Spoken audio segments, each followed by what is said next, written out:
What's going on, everybody? This is Abby here with another episode of Modern Day Unicorns. And today I have another friend, a homie. Her name is Christa. And we go way back to our Playworks days. Those of you who've been listening for a while, we had a few people that we've talked about Playworks, and Christa's one of those that came up in the ranks. And she's been doing some amazing things lately. I've actually been trying to talk to her for quite a while, but I'm happy to get her at this stage because even more has developed. So, Christa, I've said a mouthful, but what I want you to do is introduce yourself, tell us where you're from, and a little bit of what you're currently doing. Okay, so my name is Christa Burgess. I am from Landover, Maryland, PG County, born and raised, DMV area, and I'm currently a personal trainer, and I am a assistant athletic director at Trinity Washington University. Word up, word up. That's awesome. And so here's what we're going to get into. I know you a little bit, right? I don't know everything, but I know you a little bit. So I know some of the career changes that you've had because for us they've been quite similar. But I'm gonna take it back a little bit. Let's take it back. We'll even go back to Trinity because I believe you went to school there as well. Tell us a little bit about what you went to school for, and take us a little bit through your career. Not all the way up to where you are today, but I want to kind of, dig into some of the interests that you had throughout there. Okay, so I'll give you some. Just tell me where to stop because sometimes I get a little You got excited. it. Do your thing. So I went to Trinity I got my bachelor's in exercise science. And if you don't know what that is, exercise science is a very broad degree that you have. You could become a physical therapist, you could become a coach, you could work in college athletics, you could do various different things. I went and got my degree in that because I noticed that I love sports so much and it comes to me naturally. I love fitness. And I'm like, this seems like something that I can do. Fun fact is that I was one of the first students to ever graduate from my school with that degree. It was actually a new program. Me and my girl, we decided that, you know what, let's go for this. So we were the first two to graduate ever in Trinity's history. So it was really a big deal. Um, we stepped out there and did it. We switched, I believe, like our junior year. We decided that we were going to go ahead and do it, and we studied really hard to get that. And so after getting that degree, I'm like, so I asked my professor and my dean, like, what job can I even get with this? I mean, I know I listed a couple, but at the time, I still didn't really know, and I wasn't getting my feet warm or wet in the field at all. And so when I graduated, I was pretty lost. After I graduated school, I tore my ACL during a basketball game my senior year. So after I graduated, I waited till after I graduated and I got surgery. After I got my surgery, they kind of put me out for about a year from doing any and everything because an ACL injury is probably the highest injury that most athletes get. Football, basketball, you name it, soccer, people are tear their ACL sometime. And so it's because it's such a serious injury, I wasn't able to work for a year. So when I graduated, I went through a spell of depression. I went through a spell of what am I going to do? I'm graduating school. I'm trying to enter into this workforce, and I don't know what job I can get or what job I can work for. So I was off for a year, and I was going to physical therapy. And when I was at the physical therapy, getting my rehab, I was like, this looks cool. Like I think maybe I might want to become a physical therapist, or I want to just work in this field. So one of my first jobs coming out of school was I was a rehab technician. I worked alongside physical therapists, teaching people how to do different exercises to get themselves healthy and to get themselves back in shape. I also then decided to work as a personal trainer. That was across the street from the rehab place that I worked at. So those were like some of my first jobs. Then came Playworks. I'm like, I need something to do that's going to give me more of a go, going to make me feel, better about, what I'm doing and just kind of get me off my feet.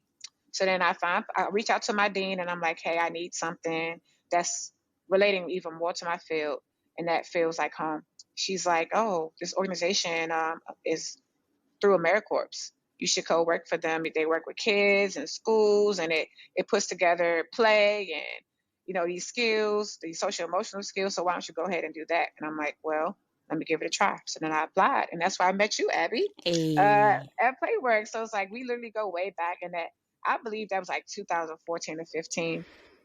That timeline is hard to keep up with, but it was in that range that we met there.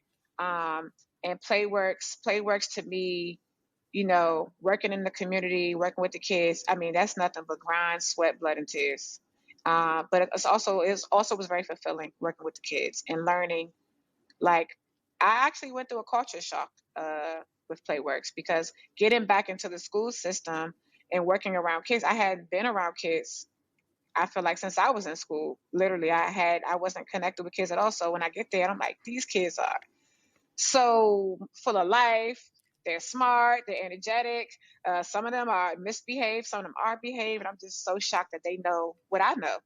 When I was in school, I didn't feel that we were on the level of feeling like we were adults and just knowing so much about the world.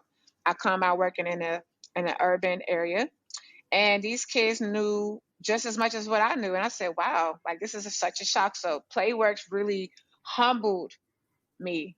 And but it was very, very humbling, as a jump start to my career. So I think that's a good start so far about what you asked me. Yeah, that was wonderful. That was wonderful. So, one of the things I wanted to highlight is that when it came to our AmeriCorps service, that both of us were postgraduates, or we had finished a degree. I had a master's degree, and serving in Playworks. I was serving with AmeriCorps through Playworks, and you had something. So definitely, even at my point in time, it was like I just needed something to do. A lot of times when we leave college with this brand new degree that they tell us we should be able to take over the world, and we're just like, but where do I start? Seriously, where do you Where start? do I start? So that's dope. Seriously. So okay, um, you've done Playworks. You've had this opportunity to be around the kids, and then I think, did you transition before me? You might have. No, I left No, before. you No, went I'm gonna say first. I left before. You So you gave everybody hope to just jump out and do what you need. so yeah. So in reference to that, I left Playworks first to become a physical education teacher because of the connection that I had from my experience and the difference, or the whatever I wanted to contribute to that particular community, and a few other coaches eventually did the same, and Christa was one. Can you tell us about how you decided to make that transition and how that transition went for you? Wow, this is very humbling to even talk about it, and it's one of my moments that I'd like to talk to everyone about. So, working with Playworks, I was at a school, um, that needed my help. That they saw Playworks, as a blessing to their school, and they saw me as a blessing to the school. I brought positive energy. I brought, a different way of looking at how kids behave and how they play.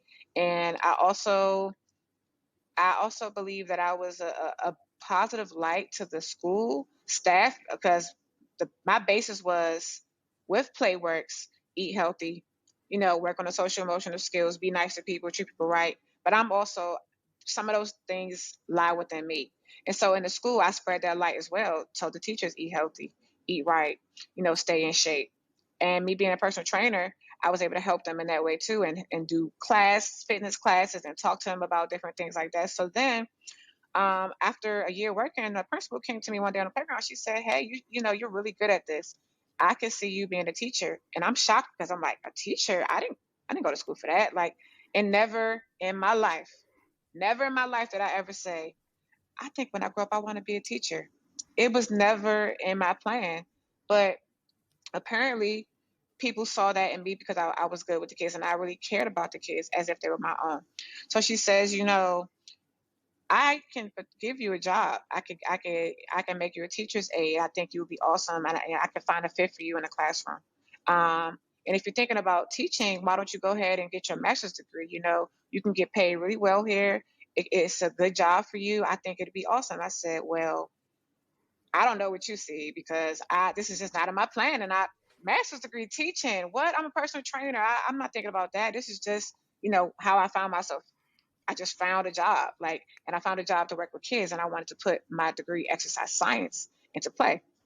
And so that next year, Um, things over the summer, things started working. I went ahead and just applied. She said, "Hey, I have a direct connect. I can just get you right in here." So I applied, and she said, "Hey, I want you to work in the classroom." So after that year of Playworks, I had to tell them goodbye, and of course they were sad. But the principal said, "I got you." So I applied. I got the job, and my first job, I was put in a first grade classroom, and I was working alongside a teacher. But guess what happened? This teacher quit within the first week of me being in her classroom.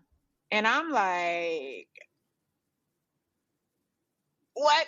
I don't know anything about math and reading and science and teaching kids how to do it. I know math and science on myself, but as far as teaching these kids, how am I going to teach these kids how to write their name? It was so much going through my brain, and I'm just like, so what's going to happen here? She's like, well, you're going to take over until we can find a teacher who can get in here and become the teacher of the class. But until then, it's on you. So what she did was she supplied me with books. She said, you read these books, go online and start looking up lesson plans. And she just really threw me in the fire. So there was excitement, but there was also fear and worry and anxiety. I'm just like, these babies are in my hands, and first grade is a very important year. I remember first grade, and I remember being like, just being everywhere, a ball of energy. And I'm like, this is going to be interesting. But what kept me sane was treat it like Playworks.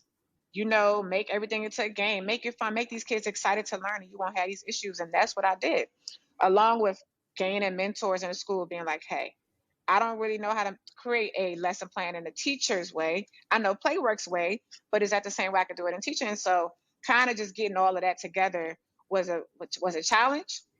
It was fun, and it was chaotic. I can't lie. That year, you know how they say the first year is the worst year. It was like I wasn't officially a teacher, but I went through it, just trying to learn all these different things. And I also fell in love with it. I'm like, I'm good at this. And like, I never thought that this would be a path that I would ever take. So after that year of teaching first grade, I do want to add that a teacher eventually did come, like later on in the year, and was able to kind of take over. We both just kind of, we did co-teaching. Mm-hmm. And I did my Playworks thing. I kind of took over math because with math, you could do a lot more games. And then she did her reading, and it worked.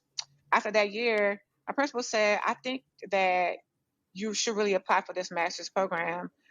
Find a master's program and go get your degree because guess who else was leaving? She said, our PE teacher is leaving. And what better person to get but Coach Christa? Everybody calls me Coach Christa. She's like, you're a personal trainer. You love games. The kids love you. You got your degree in exercise science.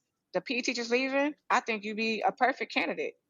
I said, wow, here we are again, another step up. And I'm thinking, me, a PE teacher, like I never put that into my equation of life. I just did it, and I really can't make this stuff up. I'm just thinking, and I'm in such shock, like that she sees this in me. I don't see it in myself, but she saw these things in me. So she's like, the position is open. Apply for it.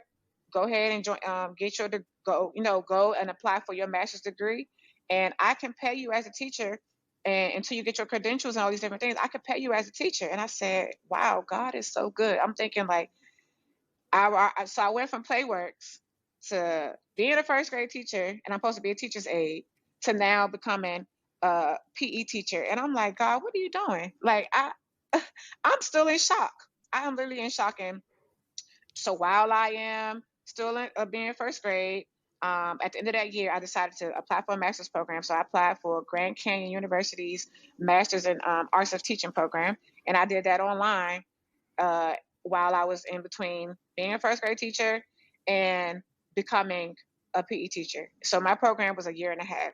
So anytime you saw me in the building, any extra time I had, I'm on my computer typing away, typing papers, answering discussion questions, trying to figure this out as I go. And what was the cool thing about that is that I'm literally living the moment of what they're asking me in class. What is it like to do small groups? And I'm like, well, I'm learning what small groups are. So it was so intentional in God's plan, but in my mind, it was so unintentional. I still to this day couldn't tell you that this was ever going to be my plan. So it was a really, really cool chain of events that happened. And that Playworks was for like the nucleus. Like Playworks was that thing, and everything since then has just been built around it and has literally got me to where I am. Seriously. I hope I answered your question because that was a really No, long no, you didn't. No, explanation. But but what's crazy is that the similar journey that we were on, because I was in the same boat to where it was just like I had a principal eyeing me like, yo, we got an opening, get up in here. All you got to do is show proof that you're in a program, and I got the rest. hmm And doing things simultaneously as well, like definitely um, was a game changer. And when I spoke to to Mo, another former coworker of ours, I was just like, Playworks was the game changer in all of this, and us being able to see things in a different light and explain and connect not only with ourselves and with other people, but with the kids, to be able to keep and capture their attention and give respect and make things interesting. It was definitely a game changer. So what I want to transition to now with you is that, because you have your degree in exercise science and you already a personal trainer and you started to enjoy that more, you've made additional transitions within that. So what I want to ask is, what drew you to continue to build out your personal training business? Because, correct me if I'm wrong, or you can tell it yourself, I don't know if you left teaching for it and then have been put into this position. Can you walk us through that? yeah, so while I was teaching, even while I was doing Playworks, I was still hustling, trying to just figure things out. I mean, I worked at Ghost Gym. I learned the ropes of how you get clients, how you motivate people, how you train people right. And I said, from that point, from the personal training standpoint, I know I could do this on my own. I don't need Ghost Gym. And I didn't like the corporate thing. So what I decided was, okay, let me get my clients and keep hustling. So what I was doing while I was teaching, I was still having clients, I was still training, and my love for it just spiked once I got into the school system and I saw that how my skills drew people in and they wanted to work with me and they wanted to train with me. They found out I was a trainer. They're like, oh my goodness. So all the teachers in the school wanted to work out. They wanted me to teach a workout class and different things. And parents wanted me to train them and work them out. And the love that they poured into believing in me to even ask them to train them spiked my love for doing it for myself. I'm like, wow, people really believe in me. You know, I could say it was a lot of times that I had moments where I didn't believe that I was going to be good at it. I was like, I know I'm good at it, but can I make this a thing? And when people come to me and say, hey, can you train me? That motivates me to want to keep going. It's times where people don't want to train and I don't have any clients. It has been times in my life where my business has gone up and down. It is not easy being an entrepreneur, but it is very rewarding when you can see that people believe in you and when you pour into them, they really get the results they want. And that's really the thing that kept me ticking with this. So while I was teaching, I said, these people believe in me. These parents and teachers, they want me to train them. I'm going to keep doing it. And so from that response, I said, well, if I'm getting this much positive feedback and people just believing in me here, you know what? I should really take it another step up and keep believing in myself. And why don't I get on Instagram? Why don't I make more videos? Why don't I get on YouTube and start making videos? Why don't I, try to be a instructor at before a baseball game? Why don't I try to be the person that gets everybody hyped before those breast cancer awareness walks? My mind just different things just sprouted once I saw that people really would believe in me. And ever since that point, I just said I got to keep going. People need this. If they don't see me, let me be seen. Let me make myself be seen by making videos and marketing and making flyers. It was just like the possibilities just grew and grew and grew, and even till today, they just still keep growing. They just keep growing. So that kind of is what happened to help me keep building out. So did you become like a full-time entrepreneur at that point Once in time, or did you? Yeah, go ahead. Yeah, so while I was teaching, I decided, you know what? I think I want to do this full time. Hmm. And teaching, I love it. Although it's cool, I gave DCPS 5 years, and I decided that, you know what? Teaching, I don't want to retire here. It's cool. It got me off my feet, but I don't want to retire here. I know that my passion is in sports and fitness and athletics, and you know what?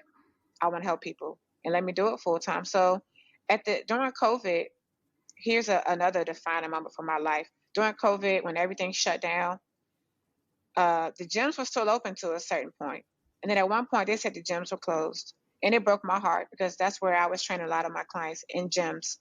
Although I did have some people I would meet at their homes or at parks, but mainly most of my people were at gyms. That broke me. And I'm like, oh my gosh, what am I going to do? Outside is only an option during seasons where, it's feasible. When it's cold, it can't happen. And I'm like, what am I going to do?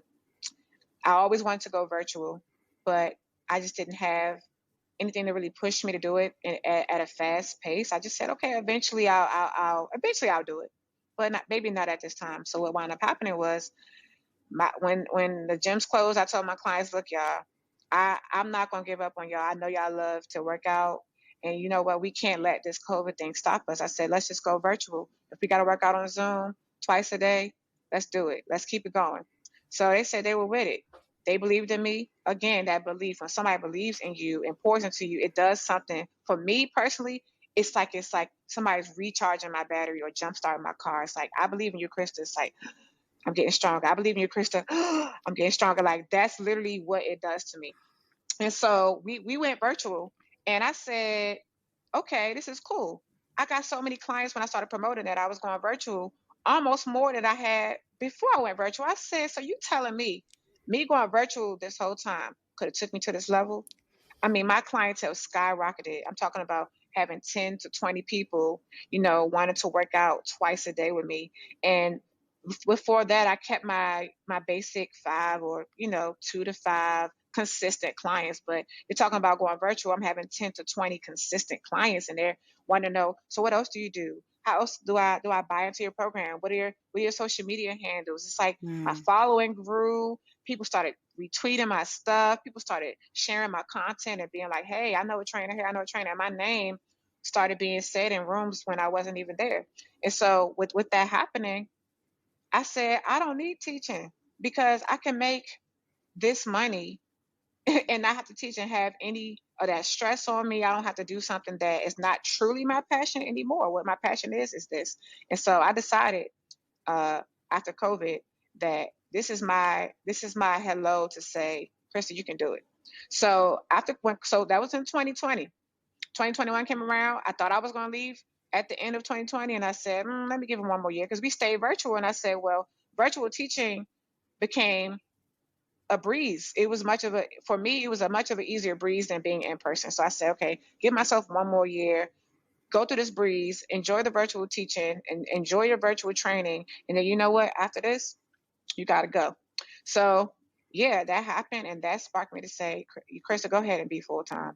Just stop playing. Just jump out there. Yeah, you're scared. Yeah, you don't know the possibilities. Yes, up and down. But will you ever know? If not now, then when? If not you, then who? Like literally is what I'm saying to myself, and that is literally what I decided to do. I said I'm just going to hop out there. So the end of the school year came in March. They always send around this flyer or this thing to say, oh, do you plan to return? Talk to my principal and say, hey, I'm gonna be honest with you. I know I've been kind of telling you, I'm thinking about it, but now this has turned into from a think about it to no, I'm going to actually do this. And so he was like, are you sure? It's going to be hard to find somebody to replace you. You've done so much at this school.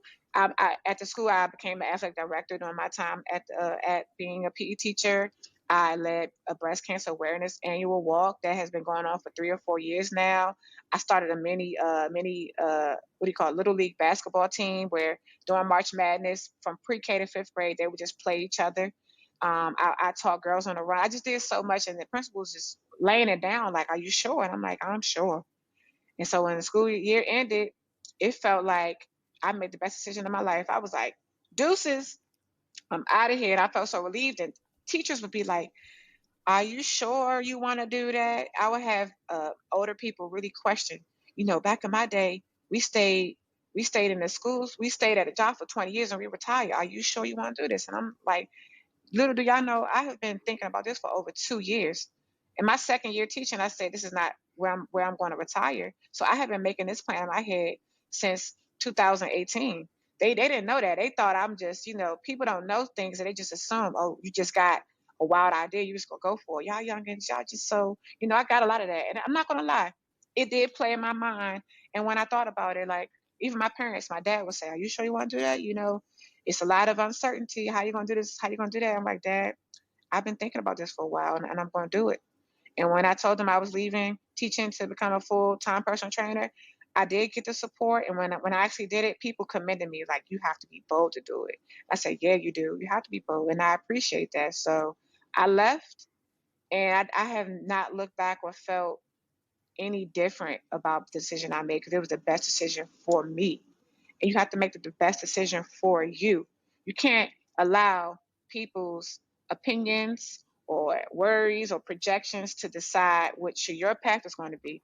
My dad told me don't go to school for exercise science. He wanted me to join the military and be a nurse.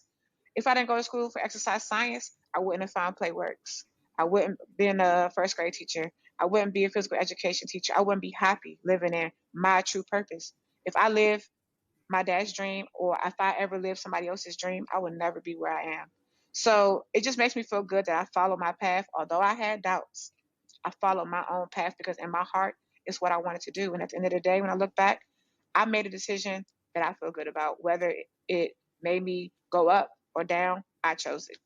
Well, you said some key things in that right there. You're not done with teaching. You're just teaching in a different way. Hello. You're teaching something else at your heart, and people notice that difference, especially when it comes to physical things or working out or being able to give direction. Like, your teaching experience is allowing you to teach people and get to the core of what you either want and or need them to do. So you're still going to be you're always going to be a teacher. And I I know. and that's the thing. So it's just like, even our journeys are very similar, to where, especially being a teacher in DC, where we get paid well. Especially, we could have, worked there for however long and cleared six figures working in DC.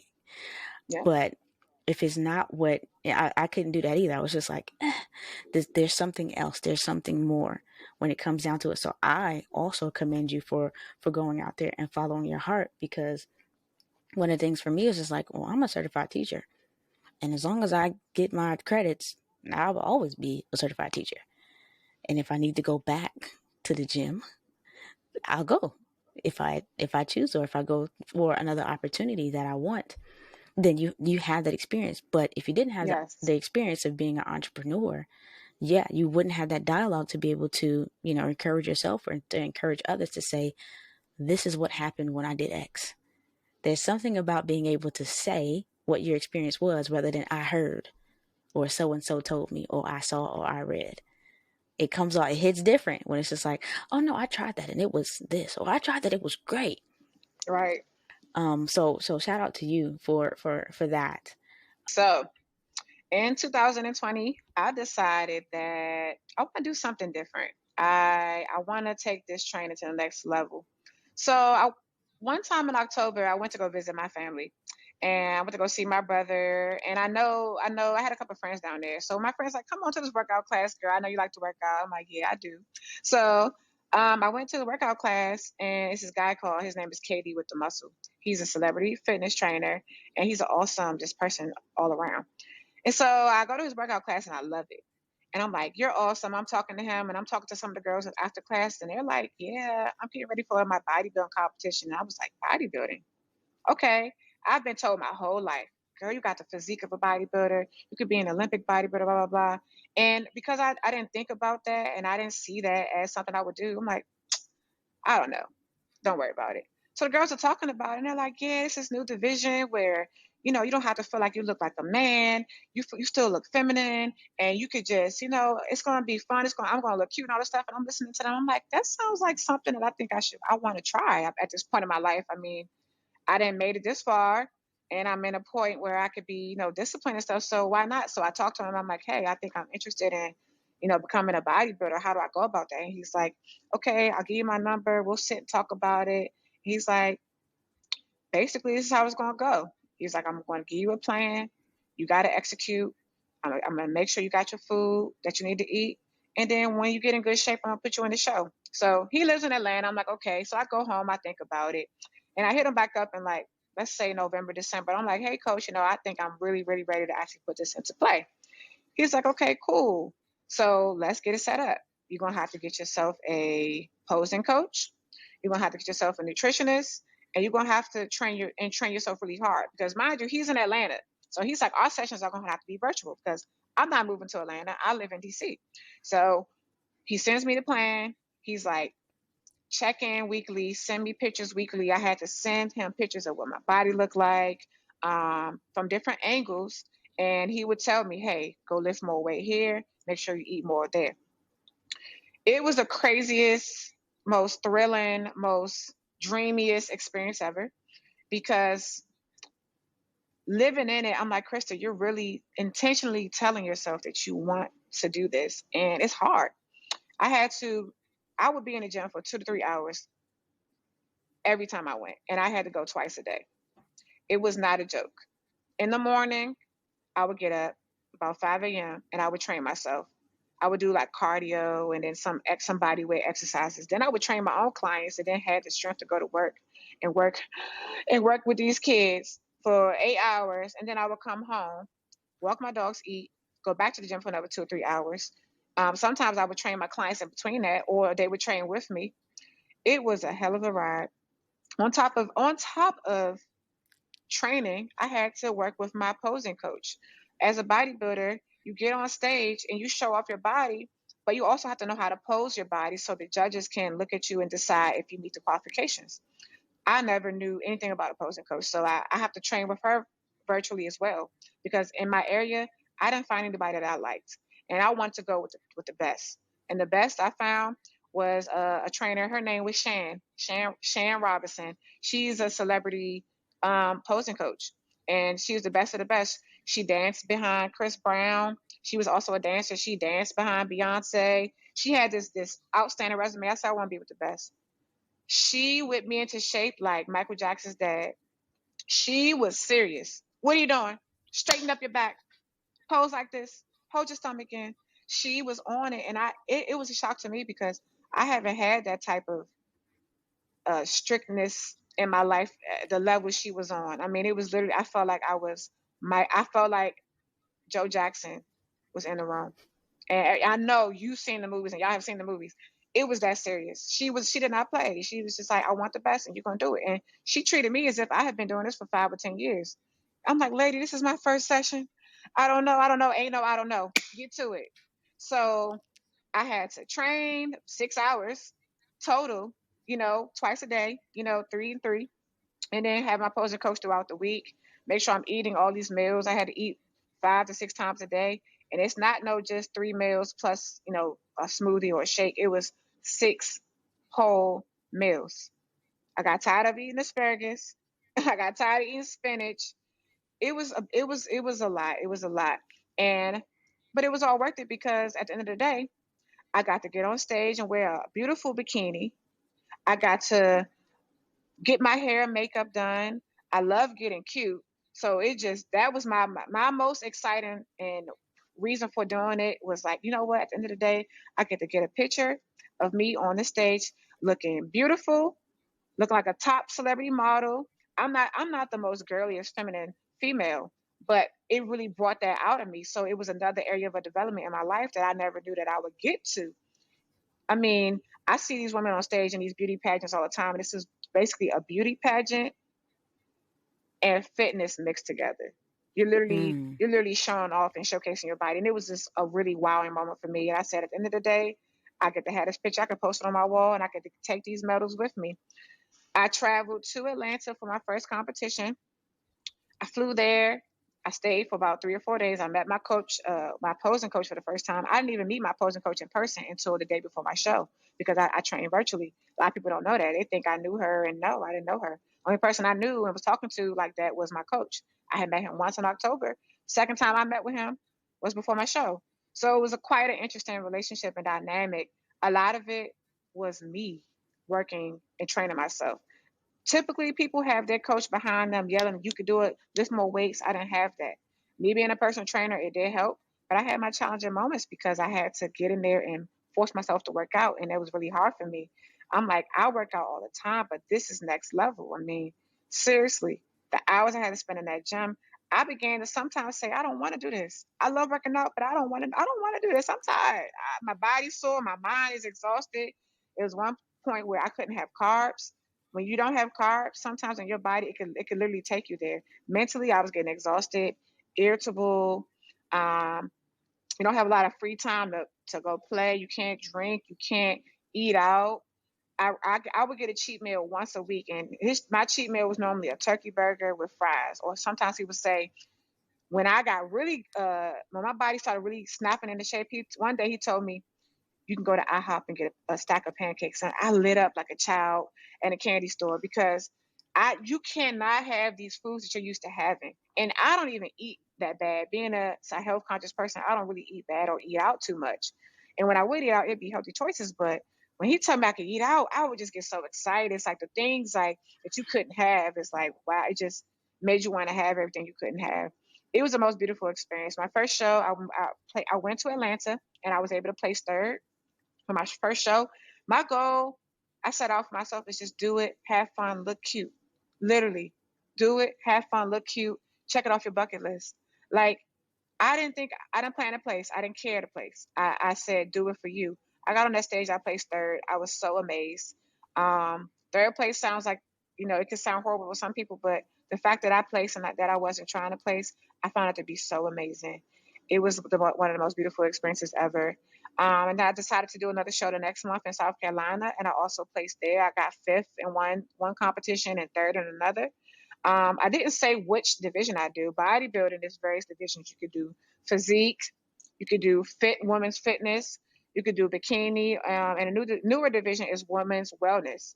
And that's what I did, women's wellness, where they focus mainly on your lower body, on your quads, and on your glute muscles. They're looking to see how developed it is. And so that division was really cool. It was a wonderful experience. And after doing that, I took a break, and I plan to go back on stage in a year. So it has Amen. been a journey, but it has been so rewarding. And it's just up. It's up. Thank Um, you. I want to appreciate the time that you've given me so far. I got a couple more questions before we get to our tips. But yeah, so let's because that's on you just taking me through the phases. So that's dope. So you were and or are continuing to be a full-time entrepreneur, and then tell us about the opportunity that you have now. Wow. So wow.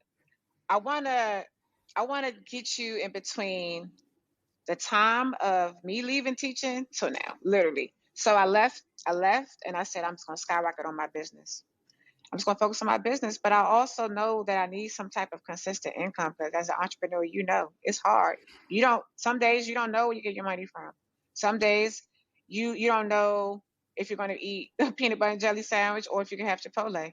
I mean, seriously, let's really give it to them. Like, and I experienced it, and I knew I was gonna experience it because I watch a lot of podcasts, and I always am looking for inspiration. I'm always looking for, how can I be motivated outside of what I know? So I listen to Gary Vee. I listen to Breakfast Club, different celebrities and artists, and I listen to what they're talking about. And every entrepreneur talks about how you're going to go through this period of ups and downs, not knowing how you're going to pay your rent sometimes, not knowing what meals you might eat sometimes. You're going to go through that period. And I said, okay, Krista, that doesn't have to be where you end, but it might start there. And I was prepared to experience it. But when it happened, I wasn't prepared to experience it. Literally waiting for a client to deposit money in my account, down to that part. Like, let's get into it. Like, waiting for checks to come in, waiting for to see if I'm gonna get a new client, because how am I gonna pay my rent this month? Yeah, I have money saved, but money runs out. And it's no set amount of money you can have as being an entrepreneur. And that grind is going to say, okay, I'm good. You're always going to want more because you're hungry. So after I was able to save a certain amount of money from DCPS. I had a plan in mind, and in the summer I've been a sports camp coordinator at the school. Ever since I've been at the school. So I used some of that money and I saved it. And I said, this is going to have to be, it's going to have to get me through. I said, I know the first 6 months, the first year is going to be hard. It's going to put me through hell. But going through it, I went through it. I went through feeling like, you know what, maybe I need to go back to teaching. I went through, you know what, I could do this. I don't need no side hustle, no other side job. I'm good. I went through my up times where my clientele was booming. I went through my down times where am I gonna get my next client? I went through every phase of what they say you go through. I went through it. I went through times where my account was in a negative. I went through times where I had to ask my parents for money to help me pay bills, to help me eat. I went through low moments of being like, asking God, like, God, what do you see for me? Because I know this is what I want to do, but I also want to be in alignment with your plan for my life. I don't want to just be out here doing it and you don't support this, but what about my happiness? I know I don't want to teach and I don't want a government job. That's not me. What is it? God, please send me something. I go online. I say, okay, Christa, think smart. Find something that you like, maybe a part-time job so you can still work your full-time. So I go online and I see I'm on Indeed. Indeed is like my best friend because if you're looking for a job, Indeed is going to have just about any job you can find on there. And I qualified for my resume is pretty nice. It's pretty impressive. And I'm like, what? How can I transfer these skills to get something that I want? So I'm online and I typed in. I said, well, I've been an athletic director. Maybe I could do something in sports. I've been a coach. Maybe I could do some coaching job that will give me some, consistent income. I typed in athletic director, coaching jobs. I even put in sub online, and different things came up. So what popped up? Trinity University athletic coordinator part time. I'm like, you know what? I graduated from there. I get to go back home. I would love to pour back into the students. I literally walked in their shoes, apply for it.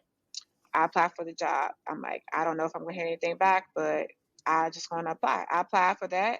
I applied to work at LA Fitness. I actually worked at LA Fitness for a month, being a personal trainer and a assistant director for their programming, where you basically take in people who come in and want to change their life. You take them through how they can do it, and you assign them a personal trainer. I did that for a month. It was a sales based job. I hated it. I'm like, this is not me. But I was still trying to find out what I could do that would help supplement me working full time as a trainer. I quit that and I still applied. So I wound up applying for Trinity athletic coordinator job and I got it. And I came in and I was like, this is going to be cool. But let me tell you, I came in and the department was dealing with a high turnover. The athletic trainer decided she wanted to go to a different route. So she quit. And the athletic director was on maternity leave. And our department only consisted of the athletic director and the athletic trainer. So I'm coming in to a situation that's exciting, but it's also chaotic. And I'm like, what am I going to do? And it reminded me of when I came into from Playworks to becoming a first grade teacher. I came in thinking I'm going to be assisting someone, and the whole time I'm taking over. I'm directly taking over something that I have experience with, and I know that my skills can do the job. But I didn't think I'm literally going to be doing the job and leading it. So I come in and I'm like, okay, Christa, this is not your first time. I literally go back to first grade. What did you do last time? You looked at your skills from Playworks and you say, how can I make this work? I did the same thing. What is my skill set? I've been an athletic director. I've been a teacher. I've been managing sports. All you gotta do is put those skills into the same thing. Put your head down, make a list, pray on it, attack it. I literally came in and I wrote down everything. I had no professional development, just like the first grade teacher position. I had no mentor to tell me how to do it. I had none of that. I had straight up, I went here. I know what these sports are. Let's get it done. I had a task list that the athletic director gave me, and I had to put it to work. I literally I literally got a booklet and wrote everything down that needed to be fixed, that I needed to do, and that I knew. And I literally chopped at it brick by brick. It was a lot of grind that was put into it. I literally came in and organized chaos. I innovated. I got Trinity up to date on new technologies. Because of COVID, we can't have visitors. So I started live streaming. Trinity is a very they operate in an older time of life. And I was able to pick them up to speed in that sense. And so I came in and kept my head down for 6 months straight from August up until about December. And all my hard work paid off because they asked me to be the assistant athletic director after seeing all of my hard work. They're like, you're thriving in position, you're taking us forward, you know what you're talking about, and you were a student athlete here. Who better? Who better? If not you, then who? If not me? It's like what? So literally, that is where I am now. I am currently the assistant athletic director of Trinity University. I graduated here. I played basketball, soccer, and lacrosse here. I loved the school when I went here. It's such a come to home moment. It's such a full circle moment. It's I'm literally I haven't processed it. This literally went into play about a month ago. I have not processed it. I feel like I'm in a dream. I wrote it on my vision board in 2019 to be an athletic director, but I didn't think that it would be at a university because I became one at the elementary school and I thought it would stop there. College athletics, I thought oh, it'd be cool, but I didn't go to school for that, so I don't know if I'll qualify. And for this to happen, I am just in complete shock. I am thankful to God. Every day, I just, I'm like, wow. All I can say is wow, because I struggled to graduate from school. I struggled to figure out what my path was going to be. You couldn't tell me again, just like teaching or being a PE teacher, that Abby, you couldn't tell me that I would be where I am now. At the school I graduated from, God again, what are you doing? Come on. You can't tell me God is not real. You can't tell me he doesn't have control of my life. It's just so crazy. And right now I'm just in such a just thankful, blessed moment. And I was excited to even get on this call with you because you know the grind. When somebody says get out the mud, what? And I can't wait to empower these student athletes. I mean, they're women. It's an all girls school. So I am excited to pour into these women and show them I walked in your shoes. I could just like how I'm taking you through, I could take you through everything I went through. And I want you to know that the sky ain't even the limit. I feel like I can go to space and be like, what's next? Because look where I am. It's like I'm just a product of you keep your head down, you work hard, you don't let anybody tell you you can't do anything. Like you can get the greatest things that you never think that you even qualify for. And I'm just in that moment right now, and I'm still in awe. Abby, I'm in awe. See, that's amazing, right? And it's just what all I'm hearing in your story is just obedience. Like you're not knowing what's going on, but you're being obedient. You took that advice of other people. You honed in skills from certain jobs. You listened to your principal about going to get, your master's degree. You were obedient. You were unsure, but you were obedient. Even taking your full entrepreneurial, journey and going out there. So I commend you, once again on your obedience. And I think that's key for all of us. Like, yeah, just grind on. You don't know where you're going, and that's okay. But do what you're supposed to do wherever you are, and do your best. And even through all of the transitions that you have, one of the things that I enjoy as well is being able to go back to those places and they enjoy seeing you once more. Like I'm sure everybody's had that experience, like, oh, here comes so and so. But to go back, and I still visit my former schools and the jobs that I can visit that I've been to in the past or whatever, and still be able to connect with those people and encourage them to this day is a treasure. And especially for you being able to do it at your home school in your, pretty much in your hometown is a blessing. And for you to have the heart to do it at this stage, because a lot of people, when they do just take the advice of other people and just grind out certain situations, when they are released, they don't have the heart to encourage anymore. They're tired, and I think that we're the generation that's just like, I can't do this. I got to do something different so that I can give, because a lot of us want to. Yes, so That's true. crazy. That's crazy. It's so crazy. And like I want to like touch on that giving part, like from Playworks, like that community hard work. I mean, community service projects, waking up on days when everybody else is asleep, and we're like, we're Martin Luther King Day, we're repainting the school wall, doing murals.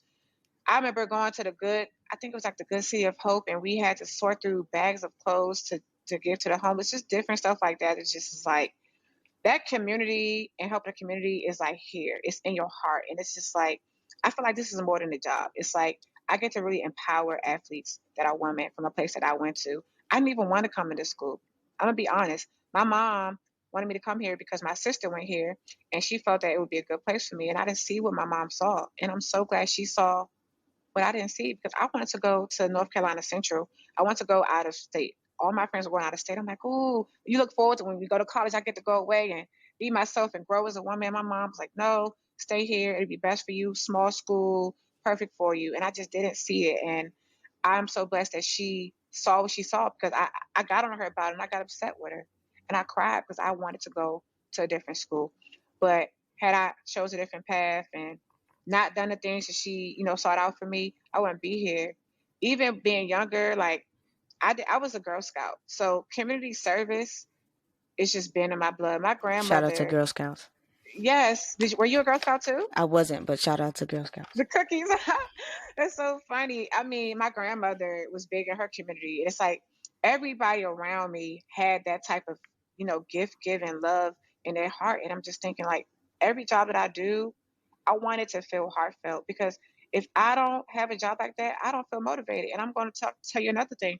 During those months where I wasn't necessarily working as a director and I was more so just training was moving me, but I felt that I was like, Christa, you could do something so much bigger in addition to this. Something, I can't live life if I don't have a purpose.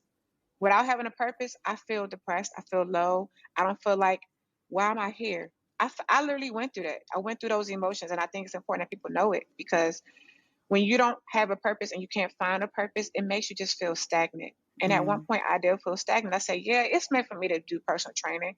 But right now, at this moment, I don't think it's meant for me to do that only. I need to serve in different capacities. And right here, I'm serving. I get to enjoy my love for sports. I'm also a strength and conditioning coach. So I get to work out the athletes and serve in my love to, do fitness.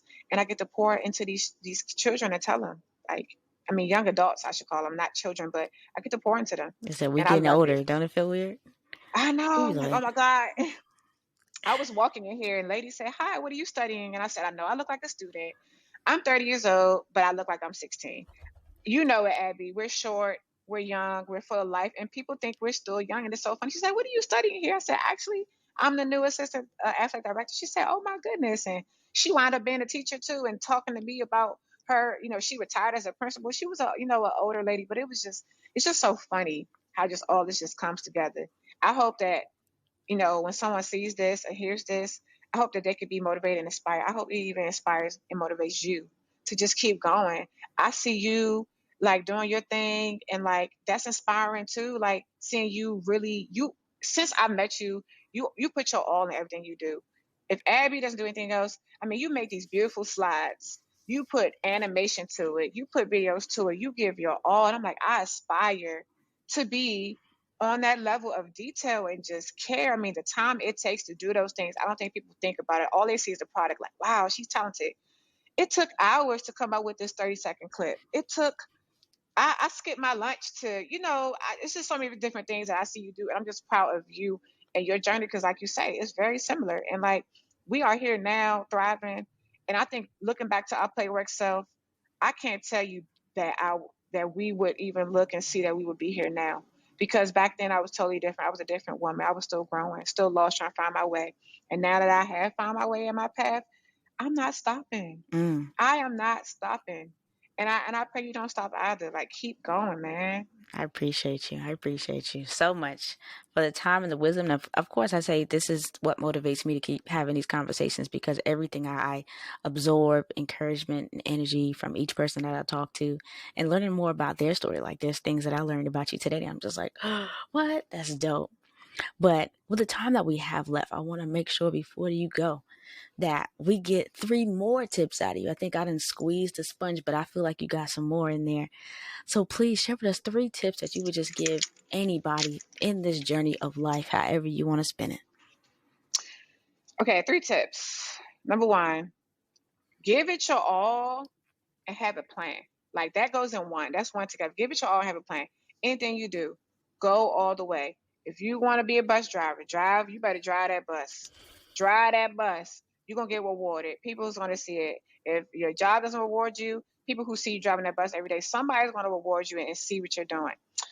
Number two, stay low key and keep your focus. Like, don't don't get involved with outside things. Don't worry too much about what people think. Keep your focus on what you know you want to do, and it's going to pay off because it has paid off for me and anybody else I know who has kept that mindset. It has paid off. And number three, get a mentor and always be eager to learn. Oh, to me, I told you I listen to podcasts. Gary Vee is one of my online mentors. He don't even know me. I pray I get to meet him one day. That man is intelligent.